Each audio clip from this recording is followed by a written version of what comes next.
Good morning, everybody. My name's Dave. Thanks for joining me on this miserable, wet Berwick day. What I'm going to do today is deflating your tyres. Why do we need to change our tyre pressures off-road? Why do we need to carry a compressor? Let's get into it. Why do we deflate our tyres? What is the reason why we do that? First of all, let's get old-fashioned, patriotic, sort out some differences and clarify some expressions. Tyre is not spelt T-I-R-E. It has a Y in it.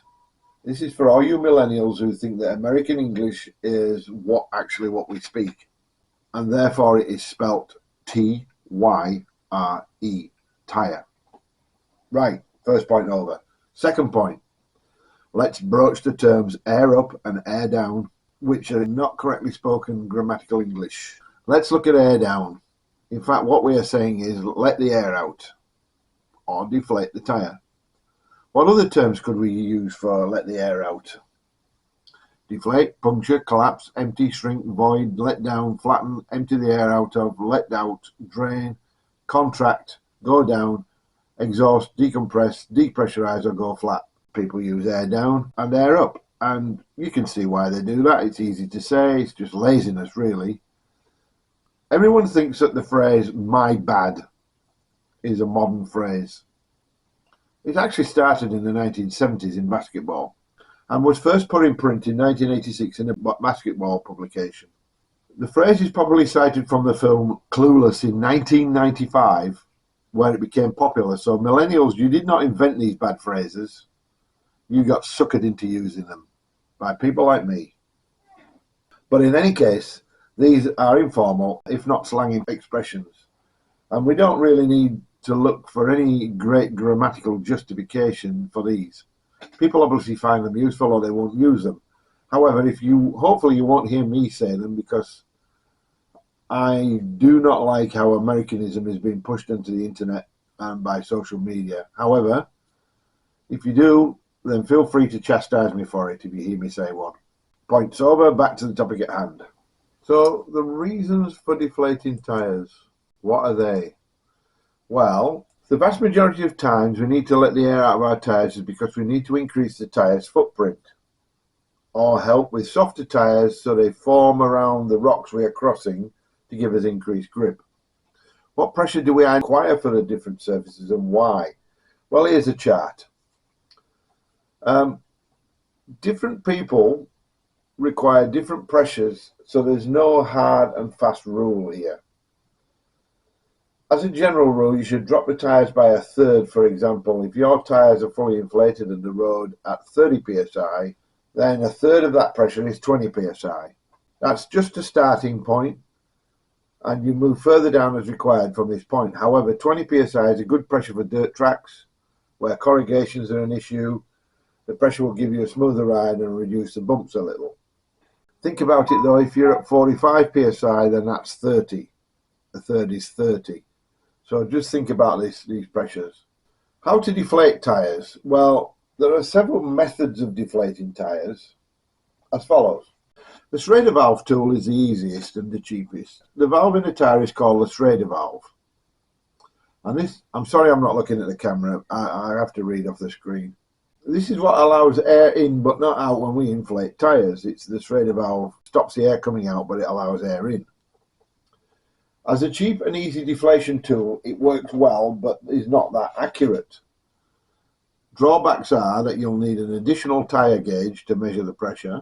You can easily introduce mud and dirt if you're in mud, you're in dirt, and your hands are dirty. And it's easy to lose the valve as they are small and fiddly. Also, when refitting the valve, you're inserting it against the escaping air pressure from the valve. And if you're not quick enough, you'll let your tyre deflate completely. Next on the list is automatic tyre deflators. Auto tyre deflators are a good solution. They're easy to fit, do not require you to remove the Schrader valve, and as you fit them to each wheel, by the time you've fitted all four and return to the first wheel, it will just about be deflated, and as you go back around, they'll all be ready. These deflators can be set to the correct pressure prior to being used. However, problems are that they can be slow to deflate and they can take some trial and error to get the correct pressures. They can also be quite expensive. So the next tool is a multi-tool deflator inflator. Kings, for example, sell a 3-in-1 multi-deflator inflator, which can be used both to deflate and inflate tyres, which comes with a pressure gauge also, which is that third function. It's very handy, but can be slow to deflate the tyres because the valve to deflate them is quite slow. And then the last of all is the tyre deflation tool. Probably the fastest, but by no means the easiest, is the deflation tool. The device gets screwed onto the valve body, and then using a Schrader valve remover built into the device, the valve is removed but remains inside the tube of the tool. Then by operating the collar, the tyre pressure can be set. Once set, the valve is reinserted and the tool removed. What tyre pressures do we set and where? So as we discussed that a third of the full pressure was a good starting point, what pressures do we use when on different surfaces? The only real world advice for this is to go out and have a go, see what works best for you. However, there are some considerations that need to be applied first. Tyre considerations. If you run light truck tyres, which most of us do, ATs or MTs, it doesn't matter which, they have a stiffer sidewall than many other tyre types, like normal car tyres or smaller tyres. Therefore, you need to run lower pressures than a standard tyre due to the fact that the carcass of the tyre being designed much stronger and the sidewalls being much stiffer. The clue here is know your tyres. And secondly, the more your vehicle weighs, the more PSI you'll have to run, and the pressures should be adjusted to suit both front and rear tyres, depending on where that weight is situated. So all the weight is in the back, then you need to adjust the back tyres. If all the weight's at the front, then you need to adjust the front. If it's even, then you're back to the same scenario, just with a bit higher pressure. Right, so there's no definite answer to this because people prefer different settings and have different setups. However, as a rule of thumb guide, here are some pressures for certain terrain types. But note, dropping pressures too far would result in a tyre could spin around the rim, or being separated from the rim entirely, resulting in a rapid deflation. Murphy's Law applies. It can happen anywhere, but it will happen in the most inappropriate place it can. Be warned. Gravel roads, similar to corrugations, but between 26 and 30 psi, depending on the road surface, speed, length, and driving time. Corrugations. Now, we all know what corrugations are. They're little ridges in the road that cause the car to judder as you go along, usually on bends. Four-wheel drive vehicles seem to operate well at 26 psi over corrugations. So that's a good start. Mud. Dealing with mud, tyre pressure should be around 16 to 20 psi, depending on tyre construction pattern. Too low pressure can see slow leaks arise from mud inside the bead and possible sidewall damage from hidden objects. Rocks.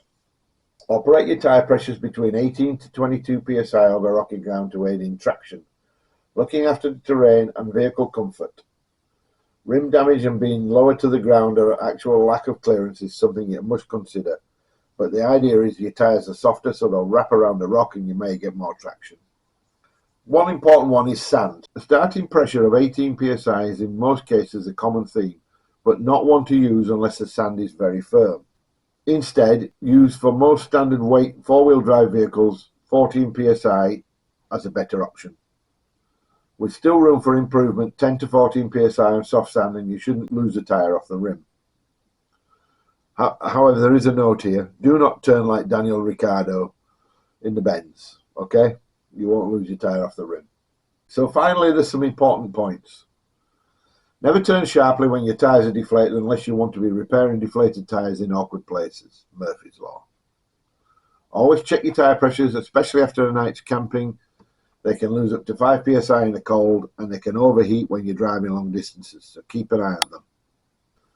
Always carry your own compressor and deflator. Don't rely on others to help you. If theirs break, you're both stranded. Use your own. That way, if theirs breaks, you've got yours, and if yours breaks, you've got theirs. But if you only have one, you had it. Always remember this golden rule. Lower pressures mean lower speeds, especially if travelling longer distances. Lower pressures increase the risk of blowouts, and if you're driving too fast and it's too runny for you, it's good night from him, and it's good night from me. I'll see you on the next one.